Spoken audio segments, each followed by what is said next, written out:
Hello everyone, welcome to our channel. This is Srishti Agarwal. तो मैं आप सभी कक्षा 8 के स्टूडेंट्स के लिए लेकर आई थी प्रखर हिंदी कार्यपुस्तिका के सॉल्यूशन, जिसमें हमने काफ़ी सारे सॉल्यूशन देख लिए हैं। यहाँ पर आप सभी की डिमांड पर मैं लेकर आई हूँ गतिविधियों के भी सॉल्यूशन, जिसमें हम समझेंगे कि किस तरह की गतिविधि आपको किस तरह से करनी है। तो यहाँ पर सभी गतिविधियों को हम देखने वाले हैं। तो सबसे पहले देखेंगे गतिविधि 1 का, जिसका अर्थ समझेंगे हमको कि क्या करना है यहाँ पर। आइए साथी के साथ एक खेल खेलते हैं। संकेतों की मदद से वर्ग पहेली को पूरा करते हैं।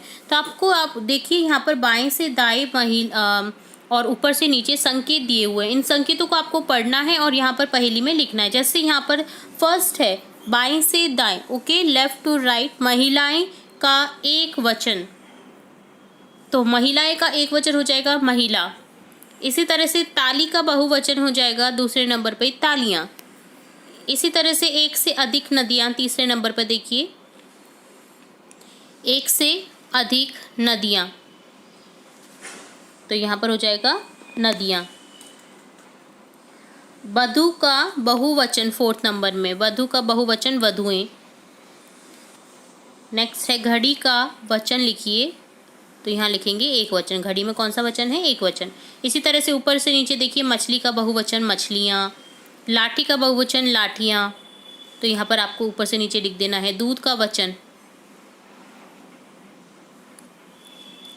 तो थर्ड नंबर में आप देखिए दूध का वचन क्या है, यहाँ पर दूध एक वचन में है, तो यहाँ पर एक वचन लिख देना है। ऋतु का वचन, ऋतु का बहुवचन बताएंगे, तो यहाँ पर हो जाएगा ऋतुएं। इसी तरह से शहद का पर्यायवाची, शहद का पर्यायवाची लिखना है आपको, जो कि हो जाएगा फिफ्थ नंबर में मधु। ओके, तो इस तरह से आपको इस पहेली को पूरा करना था। तो ये होता है गतिविधि 1। अब देखेंगे गतिविधि 2। इस चित्र को ध्यान से देखिए। ये हमारे देश के महान शिक्षक रहे हैं, जिनके ऊपर आप शिक्षक दिवस भी मनाते हैं। तो आप भी किसी एक महान शिक्षक का चित्र बनाइए, यहाँ पर चिपकाइए या उनके बारे में संक्षिप्त रूप से लिखिए। राधा कृष्ण सबपल्ली हैं, जिन्होंने शिक्षा के क्षेत्र में बहुत सारा विकास किया था। तो डॉक्टर APJ अब्दुल कलाम को यहाँ पर आपको जैसे चिपका देना है, उनके बारे में लिखेंगे, जैसे जिनको मिसाइल मैन के नाम से भी जानते थे। इनका जन्म 15 अक्टूबर 1931 में रामेश्वरम तमिलनाडु में हुआ। उन्होंने शिक्षा के क्षेत्र में अपना असीम योगदान दिया। उनकी चाहत थी कि उनको एक अच्छे शिक्षक के रूप में जाना जाए। एक वो अच्छे शिक्षक भी रहे। उन्होंने काफ़ी सारी जो बताना चाहिए, जैसे स्टूडेंट्स को आगे बढ़ने के लिए, प्रोत्साहित करने के लिए, वो भी सब किया है।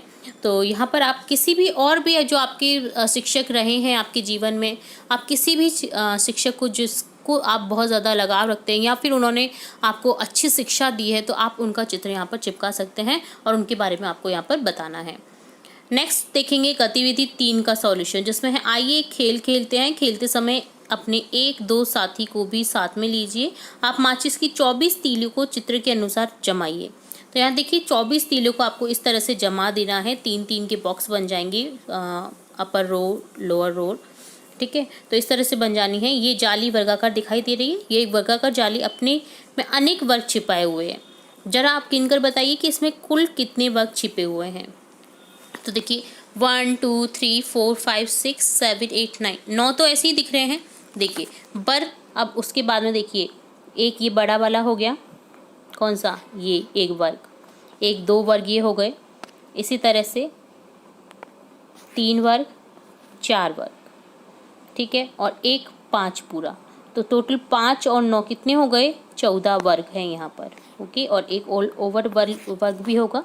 तो यहाँ पर टोटल 9 वर्ग में 5 जोड़ दीजिए आप, तो 14 हो गए। तो यहाँ पर 14 वर्ग हैं कुल टोटल, ठीक है। तो ये गतिविधि आपको करनी है। तो ये गतिविधि 3 में आपको करना था ऐसे। इस तरह से हम नेक्स्ट गतिविधि में देखेंगे गतिविधि 4, जिसमें खेल खेल में मनीष को भूतकाल के पत्थरों पर चलाते हुए घर पर पहुंचाइए। मनीष को वर्तमान काल के पत्थरों पर चलाते हुए तालाब पर पहुंचाइए। मनीष को भविष्य काल के पत्थरों पर चलाते हुए विद्यालय तक पहुंचाइए। तो विद्यालय में पहुंचेगा वो भविष्य काल का यूज़ करते हुए, तालाब में पहुंचेगा वर्तमान काल के यूज़ करते हुए, और घर पहुंचेगा वो भूतकाल के पत्थरों को चलते हुए। भूतकाल में था तेती होता है, गया होगा या गया, इस तरह से होगा। वर्तमान काल में रहा है, रहे हैं या है ही है, और भविष्य काल में गा गे गी, इस तरह के सेंटेंस आएंगे। तो देखिए आपको पहुंचा देना है घर पहले, सबसे पहले, जो कि भूतकाल में हम जोड़ेंगे। जैसे हेमराज खाना खा रहा था, कलियां खिल चुकी थी। सुनीता ने गृह कार्य पूरा कर लिया था। बच्चे खेल रहे थे। सुबह जल्दी उठा था। तुम खेलने गए थे। तो इस तरह से ये घर पे पहुंच जाएगा। इसी तरह से वर्तमान काल का यूज़ करते हुए हम इसे तालाब पर पहुंचाएंगे। जैसे बरसात हो रही है, हर देवी पड़ रही है, बच्चे गले मिल रहे हैं, हम सब खेल रहे हैं, घड़ी धीरे धीरे चल रही है, दादाजी सैर कर रहे हैं, चींटी दाना ले जा रही है, और तालाब पर ये पहुंच जाता है। इसी तरह से स्कूल में पहुंचेगा ये भविष्य काल के सेंटेंस को यूज़ करते हुए।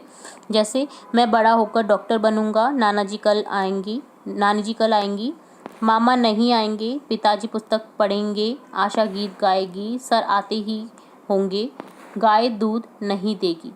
यहाँ पर ये स्कूल में पहुँच जाएगा। तो इस तरह से आपको यहाँ पर देखिए जो भी जानकारी थी मैंने आपको बताने की कोशिश की है काल से रिलेटेड। तो यहाँ पर टोटली आपको काल को समझना था और काल से रिलेट आपको जो बताया गया है वो आपको गतिविधि में करना था। तो ये गतिविधि 4 का होता है सॉल्यूशन। अब देखेंगे गतिविधि 5, जिसमें क्या करेंगे, शिक्षक कक्ष में विद्यार्थियों से सामूहिक गतिविधि करवाएंगे। कुछ पर्चियाँ लिखकर एक छोटे बॉक्स यानी चौक का डिब्बा जो है उसमें रख लेंगे।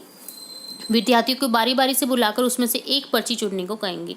उस पर्ची में लिखे हुए विषय पर 2-3 मिनट को बोलने को कहेंगे। तो पर्चियाँ बनानी है आपको किसी भी सब्जेक्ट से रिलेट, जो भी आपको खेल खेलना है उसके बारे में, और फिर उस पर्चियों को उठवाना है। टीचर्स उठवाएंगे आपसे विद्यार्थियों को, और आपको क्या करना है, जो भी विषय आएगा उस पर 2-3 मिनट के लिए बोलना है। विद्यार्थी बोलेगा उस समय शिक्षक उसके स्पष्ट उच्चारण, विषय वस्तु और प्रस्तुतिकरण का ध्यान रखेंगे। अगर कहीं पे गलती कर रहे हैं तो शिक्षक उन्हें टोक सकते हैं। गतिविधि के पश्चात सभी विद्यार्थियों को मार्गदर्शन देंगे। तो इस गतिविधि के लिए नीचे उदाहरण स्वरूप कुछ बिंदु दिए जा रहे हैं। इस प्रकार शिक्षक और भी बिंदु बना सकते हैं, जैसे बीमारी से बचने के उपाय, एक लड़की पूरे राष्ट्र की शक्ति, खेल जगत में लड़कियों का योगदान, खेलों से नैतिक गुणों का विकास, मेरा विद्यालय मेरी संपत्ति, मेरे आदर्श शिक्षक, यदि मैं देश का सेनापति बन जाऊं, सरकारी नौकरी मेरा लक्ष्य नहीं है, राष्ट्र की सेवा में विद्यार्थी का योगदान, मेरी पहली साइकिल यात्रा, मेरा सबसे प्यारा दोस्त, पानी को व्यर्थ होने से बचाएं, गुड टच और बैड टच। बहुत इंपॉर्टेंट टॉपिक है ये। तो इस सभी टॉपिक को आप पर्ची में लिखें। देन क्या करें, प्रत्येक स्टूडेंट एक एक पर्ची उठाएंगे, जिसके हिस्से में जो भी सब्जेक्ट आएगा उसे उस सब्जेक्ट के बारे में बोलना है। ठीक है, तो उसका पक्ष विपक्ष आप रख सकते हैं। तो ये बहुत ही अच्छा खेल है जिससे नॉलेज भी होगी, और विद्यार्थियों को जब ये बोला जाएगा तो विद्यार्थियों को नोट डाउन करेंगे उनके शिक्षक, और बताएंगे कि वो कहाँ पर गलत हो रहे हैं या उनका स्पष्ट उच्चारण नहीं हो रहा है, तो वो उन्हें समझाएंगे कि किस तरह से उन्हें बताना है, प्रस्तुतिकरण करना है। तो यहाँ पर ये होता है गतिविधि 5, जिसमें आपको बहुत ही अच्छे टॉपिक्स के बारे में आप बताना है लिख करके। तो यहाँ पर हमने देखा गतिविधि 5, 4, 3, 2, 1 के सॉल्यूशन, जिसमें आपको बताया है मैंने कि किस तरह से आपको ये गतिविधियाँ करनी है। उम्मीद है आपको सभी गतिविधियों को अच्छे से समझ लिया होगा। तो इसी तरह हम आगे की वर्षिस के सॉल्यूशन भी देखेंगे और भी इंपॉर्टेंट वीडियोस देखेंगे आपकी कक्षा से रिलेटेड। तो जुड़े रहें हमारे चैनल के साथ। वीडियो को पूरा देखने के लिए धन्यवाद।